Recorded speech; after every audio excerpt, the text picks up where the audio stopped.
Welcome to Extraterrestrial Reality. Today I have a special guest again. Scott Roeder has returned. He's the crime scene reconstruction expert from Ohio. He uh, he has his own business there, and he's worked with Ross Coulthard. He appears in court and testifies with regards to reconstructing crime scenes as part of evidence. How you doing, Scott? We're here to talk about a lot of different things today. Yeah, pretty good, Jim. How are you? Thanks for having me back. Oh, thanks for coming back. So I guess we're gonna get right down to business here. Just over the weekend on Sunday night, you were on a show. It's on YouTube called "Surviving the Survivor," Yeah. and you were one of the guests, one of the other people that was on that show, one of the other guests on that show, including yourself, other than yourself, rather. It was debunker Michael Shermer, Yeah.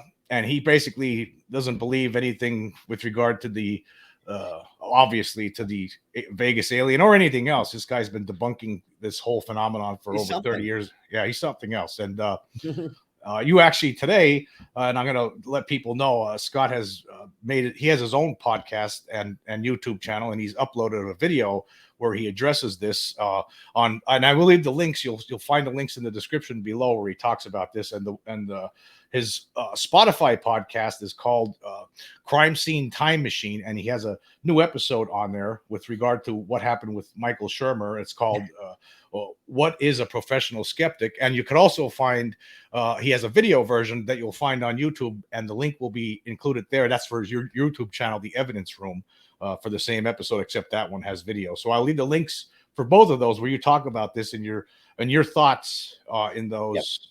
In that podcast with regard to Michael Shermer and how he approaches this whole phenomenon and basically how he's disingenuous and all those kind of things. A Yeah. lot of the bunkers are like him. He's Yeah. basically the probably the lead. He's probably the father figure in the debunker world now because he's older now. He's been doing this for over 30 years. Like Yeah. so, seems like people like other people like Mick West haven't been really doing it as long as he has. It doesn't seem. Mick West was a video game programmer, and there's other debunkers too, like the guy from the New York Post, Stephen Greenstreet. That guy's awful. The things that he says about people in this field. But I guess we should talk about this. What's your thoughts on these debunkers and Michael, in your experience the other day on surviving the survivors? Well, I mean, the first thing I want to say is I feel like Mr. Shermer was a little bit out of his depth, a little bit out of his qualifications when talking to people in the true crime space, right? So I'm not a professional YouTube guy or UFO guy or UAP guy or whatever.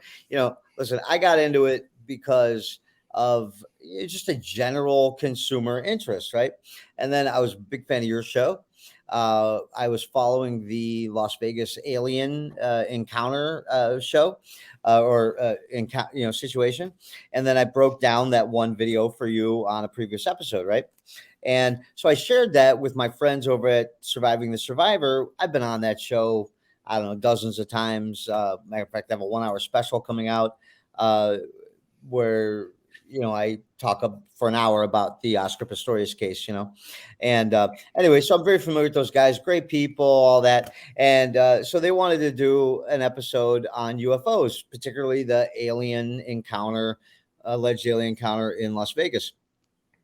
And so I supplied them with the video that I had shared with you and done our show about. And so they teamed me up with Michael Shermer, who I'd never heard of before of this episode. He's not in the true crime space, so I had no idea who this guy was. And then an attorney by the name of Paige Fox, and then an independent filmmaker who just made a film called Accidental Truth, which I watched last night. Pretty good. And if you're a consumer of the UFO kind of history, the first half of it, you kind of know most of it. The second half, I think he comes up with some interesting things. Has some really interesting interviews with Dr. Gary Nolan and some other intriguing people with some new, insightful information. In any event, as we were going across, introducing ourselves, I think the beginning of it was more of, hey, how did you get into UFOs? It's a true crime show. And so when it was my turn to talk, I said, the Kennedy assassination kind of led me down the rabbit hole toward UFOs, and that's how I became, more of a fan, kind of a consumer of the UFO information that's out there. And I made a statement that John F. Kennedy was clearly assassinated by a conspiracy involving multiple gunmen, most likely motivated by the CIA and complex issues. Therefore, one of the other reasons I thought, and I put out an episode about Marilyn Monroe recently, where I believe that Marilyn Monroe was also assassinated because of information related to UFOs that John F. Kennedy was a little loose-lipped about. Anyway, he interrupted me and immediately put his entire reputation behind the Warren Commission version of the assassination of John F. Kennedy, implying that Lee Harvey Oswald was the lone gunman, and that was a fact. Any serious person who's ever investigated the John F. Kennedy assassination knows that Lee Harvey Oswald was not a lone gunman, and it was definitely a conspiracy. I mean, it's common knowledge in the legal and scientific world, at least criminal forensics, that there was not a lone gunman. I've personally conducted experimentations. I've interviewed Dr. Cyril Weck, who is the world's most renowned expert on history with regard to the John F. Kennedy assassination. He's a forensic pathologist. He's a lawyer. He's a scientist. Listen, the Kennedy brain is missing from the National Archives. That's all you need to know about the Warren Commission and the accuracy of the that Lee Harvey Oswald was a lone shooter. So it was really on that basis that I kind of hooked horns with Mr. Shermer for the first time. And of course, he gives no credence basically to this the Vegas extraterrestrial story. Now, even you yourself, I mean, when you're talking about this, you don't know what it is. You're just saying, you believe that there's something there. Those people actually saw something, but you're not sure. You can't say 100% what it is. It's just that it does corroborate with what they're saying. They were legitimately afraid. And so that's all you're trying to. Well, I mean, I think the thing that I was trying to talk about was, this kid Angel was receiving so much negative press from his 911 call. I felt like somebody needed to stand up for this kid. It's a young kid. It's an immigrant family. Half the family doesn't speak English. They're not going to thrust themselves into the spotlight for something that was fake. This was clearly not a hoax. And we broke down that video, and I believe that I was able to demonstrate that there's clearly something in that video, and we're looking at it now. And then through my augmentation, you see it moving from right to left when their heads separate on the screen. And especially when we go to that 50 Poppy version of the, where I have now should be available now on my YouTube channel, Evidence Room channel on YouTube. It's called the Shermer Effect, where I literally for almost 30 minutes, I put some John F. Kennedy footage in there, but for probably 20 minutes, I take that 1 second footage and I loop it back to back to back for 20 minutes. You can't miss it. Go to the Evidence Room YouTube channel and you'll see that the Shermer Effect video. It's 33 minutes and 12 seconds long. It's my entire podcast that I just put out today in response to this very disingenuous, really, frankly, amateurish Bush League response to what I thought was going to be a conversation of some kind of, intellectual honesty. But, I guess that's not how these guys play ball. No, there is a lot of dishonesty and disingenuousness that's going on here with these people. And I'm going to show some examples of that. Actually, we're looking at this video here. I mean, it's pretty clear that obviously there's something moving in there between the heads. Between the heads. Yeah. I mean, this is what I was trying to get at the whole time. When you look at it on a loop, this is 1.2 seconds looped together, right? And this is real time. 1.2 seconds looped together. And you can see as their heads separate, there's a circle, two circles, and it's moving from right to left. And that's what these people are responding to. And this is a point that I made on Surviving the Survivor, which I hadn't made this point before, but here's what I'll make it to you, Jim. You tell me what you think. So we have a father, 35 to 45 years old. We've got 2 teenage kids. They have holsters. They have weapons. Okay. They're going into their own property. If this was some joker messing around, they'd be dead. They'd be filled with bullets, hollow tip 9mm bullets. If somebody comes into my backyard at 4 o'clock in the morning or 2 o'clock in the morning and is messing around, they're dead. Okay. Yeah. We are armed. This is Ohio. That is Nevada. You don't come onto people's property in the Midwest or over there in the desert and not risk the chances that you might get hurt. You just don't do that. Okay. These kids are armed. If this was just some guy messing around, they'd be dead. But these people felt some kind of a shock that made them freeze, back up, give me the opportunity to capture whatever that was moving, and then they got out of there. And they got out of there quick. So to me, I feel like that's convincing, corroboratory evidence to their I'm not saying I think it's aliens. I don't know. But what I'm saying is Angel thinks it's aliens. He thought it was an 8 to 10 foot glowing eyed, giant mouth, non-human intelligence. And I'm saying I captured something that kind of looks like that on that footage. So Angel is not hoaxing this. The Las Vegas Police Department is not hoaxing this. The only one hoaxing this is Michael Shermer and other disingenuous so-called debunkers that I think possibly, I don't know. Listen, I'm not a player in this business.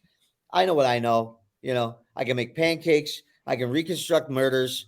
And I, used to be good at baseball. That's what I know. Okay.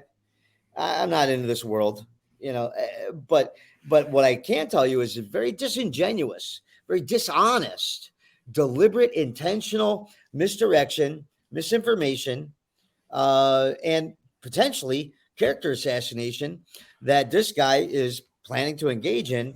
And I think it's pretty disappointing. Well, here is a tweet from 18 hours ago from Michael Shermer. This was obviously after that interview was over, and he writes on a UAP podcast. Scott Roeder, founder of the Evidence Room, and quote, he has to put this part in quotes, like trying to demean you. This is how they work. He puts it in quotes, and quote, an internationally recognized evidence specialist, end quote, told me this could be aliens. If this is what passes as evidence of aliens, then pigs can fly. Okay, isn't that a quote from like Mel's Diner back in the day?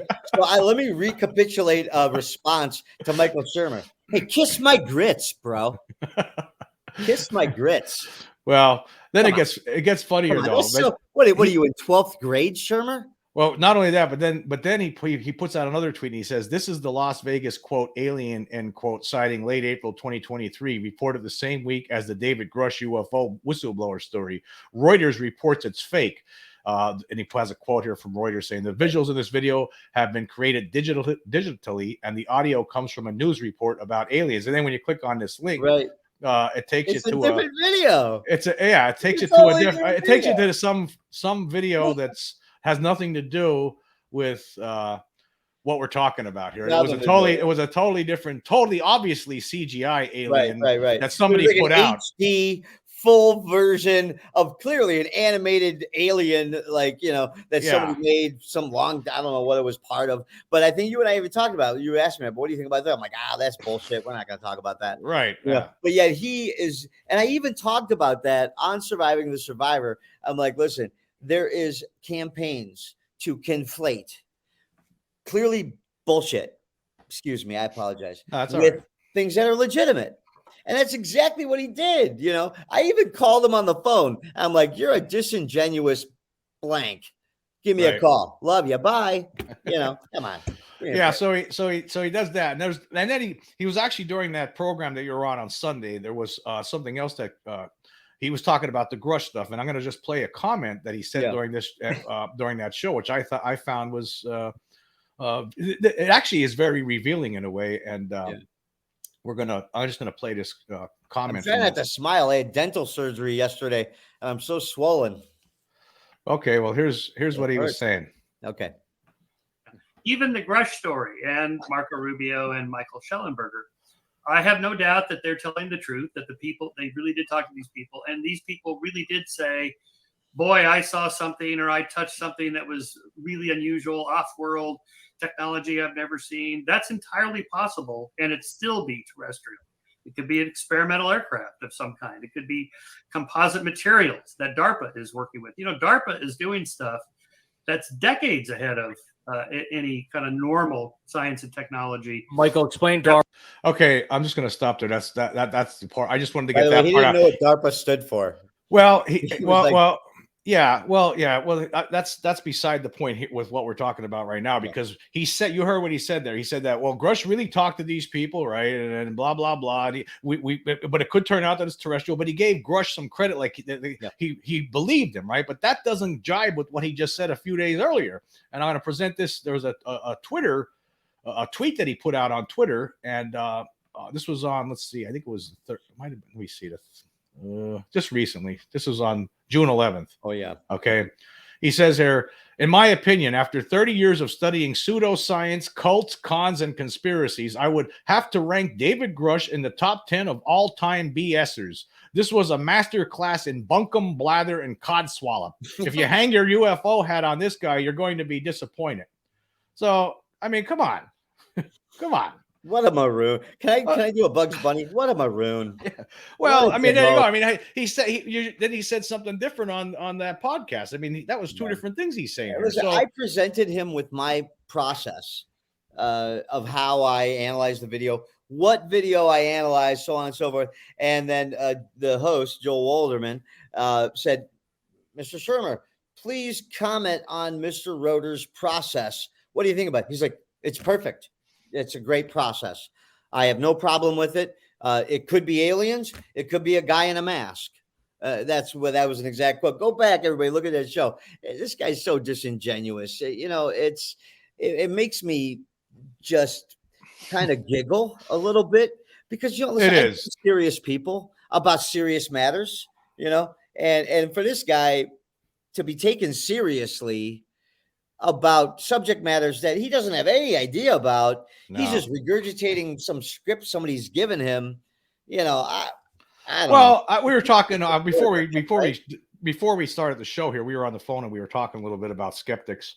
Yeah. And you're wondering, you have no idea, like, how are these guys making a living? Who's giving them money? Like, how do they? What do you think a paycheck to afford that $10 million home in Santa Barbara? Like, how many copies of Skeptic magazine are you selling, bro? Well, my only the only thing I could come up with is I think that there has to be a number of people out there who just don't like this idea, and so that's where skeptics come in, debunkers come into play, because they could cash in on this and just say, okay, I'll just tell them this and that, and then they won't worry. There's people out there that need to be reassured, I believe, that there's nothing to UFOs and aliens and all that stuff. And maybe he's serving a purpose for that, you know. Yeah, if that's your purpose, at least be honest in any kind of presentation. But to deliberately conflate a bogus video with that's unrelated to the actual subject that's under discussion, that's disingenuous. He would get his ass kicked out of the courtroom faster than I could spit from here to my basketball hoop, okay?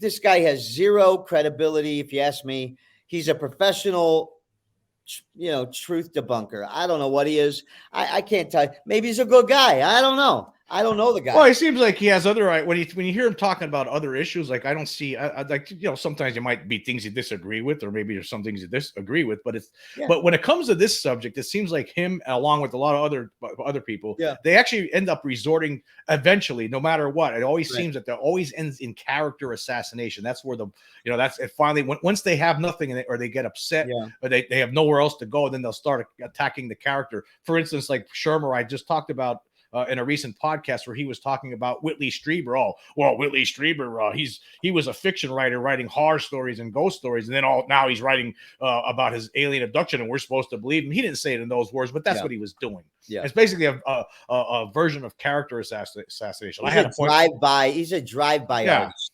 Yeah, right? And you see this. You see it with everything. Yeah, see, but that's the thing, right? See, that's why I like, podcasts like Joe Rogan and Bill Burr and other like Theo Vaughn, these guys, because they'll do a 3-hour show. Yeah. Have an actual Lex Friedman. You do a 3-hour show. Have an actual conversation where you talk in depth about what you know. You get to demonstrate the veracity of your intellect on a particular subject. But that's not what he wants to do. He wants to just run by and throw a jab and keep running. And he's not, frankly, even worth my time. But I think it's important that see. Here's what the only thing that bothers me about them is that the fact that they're on Twitter all the time and they'll say these things, and then there's a lot of people. You read the comments underneath. It seems like there's a lot of people. Oh, thanks a lot for letting me know that. Now I don't have nothing to worry about. Well, how many views did that have? Oh yeah, let's look at that. I mean, that was an interesting thing. That comment that he had with regard to okay, this was interesting. I thought he put out that comment regarding the Las Vegas alien and the Reuters article, and it had 36.9 thousand views, but only 50. But only how 50 many people liked it. 50. 50 out of how many thousand? 36.9 thousand. I guess that tips the odds in my favor, Mr. Shermer. So you have that, yeah. So thank you for that. Thank you, bro. Thanks for that gift. All right, I wanted to talk about a couple other things here with you. Well, this is, of course, I don't think I did a podcast yesterday where I had talked to, recently there was a guy who called me up who was, he's retired Air Force, and he said that he claims that there's a program that he was involved in where they remove alien implants from new recruits. Yeah. And I never even heard anything like that before. Now, this guy was talking to me about, I guess it was about 2.5-3 weeks ago. And then I talked to him on the phone for further corroboration, to go over what the email was trying to say. And he actually contacted me again today. That was the first time I heard from him. It's interesting because, Dr. Gary Nolan I think he has a history from Stanford in Southern California. He has a history of removing those alien implants from victims. I know Dr. John Gary Nolan. I don't know. I didn't know that. I didn't. Was that maybe it was? No, you're thinking about the late Dr. Roger Lear, I think. Oh, okay. Yeah. Okay, but I do know that Dr. John Mack from Harvard, now deceased, wrote about that in his many books on abductees, that there was legitimate evidence that there was some kind of an implant on these abductees. I have no idea. I've never had an alien experience, but I mean, it sounds like, there's enough evidence out there to have reasonable suspicion to dig deeper. Well, the thing about it was when I first heard it, I thought, wow, this is crazy. But then I started thinking, it took me a few days and I'm thinking it through. I was like, well, actually it makes sense. I mean, I believe in alien abductions. I think it's a real phenomenon. I know, I mean, just from my own experience. Now, I don't know if I was ever abducted, but I know when I was a kid, there was something in the room that was not human. Right. So I know that much. And I hear all these other stories. You read the books, John Mack, David M. Jacobs, those kind of things, alien abductions, implants. You see the stuff with Dr. Roger Lear. There was that movie that Jeremy Corbell came out with a few years back called Patient 17. Jim, just to let you know, I actually interviewed a guy who was advocating for a book called The Theoloba Prophecy. It's back in the Crime Scene Time Machine catalog, maybe 4, 5, 6 months ago, something like that. Really interesting guy, interesting story called The Theoloba Prophecy. And this guy, he said he knows, right? So I just wanted to give him the opportunity to talk about the book. And he clearly said toward the end of that podcast that the implants are done by the gray aliens. That's what he says. Yeah. And that the implants don't cause any harm, but they're there to track contractable diseases and the health of those patients, because they're apparently doing some kind of a study on the health of humans as it might relate to them in their reality. But that's what I mean. I can't tell you if that's true or not. I never heard that before. That's what I learned from interviewing this guy from the Theoloba Prophecy. And you can go back to the Crime Scene Time Machine. Listen, I'm not saying any of this stuff is true, but I'll give these people a chance to talk. And you can see, is it reasonable or is it not? Is it just because something's fantastic doesn't necessarily mean it's not true. and or you didn't necessarily have to believe it. But I think listening to it and absorbing it, and then if it starts to become a pattern with other stories, well, then you can start from an evidentiary standpoint connecting the links. As I've worked on several different kinds of homicides and shooting cases, the first 10 years, everything was kind of new. But then the second 10 years, I'm starting to see patterns, similar kinds of people, similar situated people, similar behaviors of bullets, similar behaviors of bullets as they pass through bodies. So you develop patterns. The longer you study it, the more it's a pattern. So, something like that with the Theoloba prophecy, I listened to it. I'm like, okay, put that in the back of my head. Now, if I hear that story again, okay, well, maybe now that story has a little bit more weight. Well, it was interesting. He contacted me today, and there was a couple of aspects that I had that he wanted to remind me of the when I brought it up next time. But you know what? I actually decided that I'm not going to bring those aspects up because I'm going to wait. Because his idea was, let's see what he wants to get this out there because he wants to see if there's other Air Force recruits that had experienced this, where they were sent somewhere to actually have an alien implant removed. Now, in his case, he didn't have it. I mean, I'm not going to get into the whole story again from yesterday, but. They didn't remove, the doctor that talked to him didn't ultimately remove it, but the doctor was clear that this thing was an alien implant, and that this doctor deals with a lot of new recruits in the Air Force. But I'm going to hold off on putting in the whole story, because then this way, if anybody does contact me again, maybe I could figure out if they tell me some of the same things that he's telling me now that I didn't report publicly, then that would be a way to help corroborate his story. Now, I don't think this guy was lying. He seems sincere to me. You never know, though. I mean, right? I mean, at the same time. I think that you just got to listen to it and then document it. It's a data point. You see, that's the other thing with scientists, with certain aspects of scientists, in the world of criminal law. And by the way, Jim, happy 4th of July. Yeah, happy 4th of July, happy everybody. Birthday, America. I love you, America. 4th of July is like a great day, isn't it? Happy 4th of July, everybody. Day. Hey, remember, before we get all deep into wrapping this up, love your brothers and sisters. Be safe out there. Do something kind for a stranger. Be a good person. In the world of true crime, there's a million reasons why people suck. I urge everybody out there to do something to prove that people don't suck. And that's my goal for the rest of the day today. Is to try to not suck.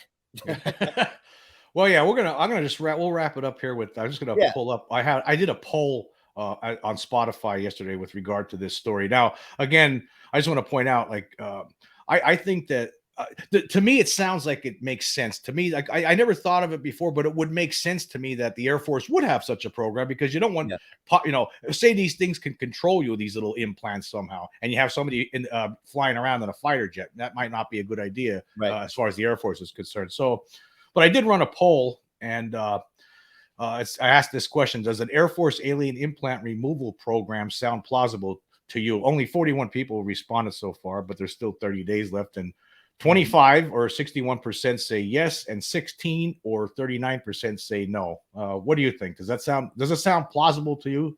I mean, considering the world that we live in, where there's allegations of alien crash retrieval, there's allegations of all kinds of crazy things. I mean, I put it within the realm of possibility. Yeah, you can put me in the yes column.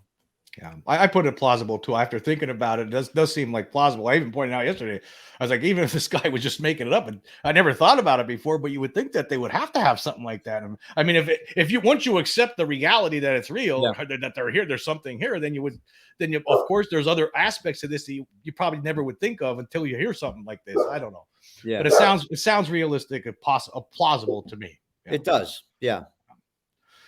All right, Scott. Well, hey, I want to say thanks again for joining me a second time. And again, I want to remind everyone that there will be links for Scott's recent podcast that he just made today on his crime scene time machine on Spotify, and also the Evidence Room on YouTube. There will be links for either one. One more thing. I just want to say I love you, Mom. All right, Scott. Thanks a lot for joining me. I'm sure you'll be on again at some point. All right. Sounds good, Jimmy. Happy 4th of July. Same to you.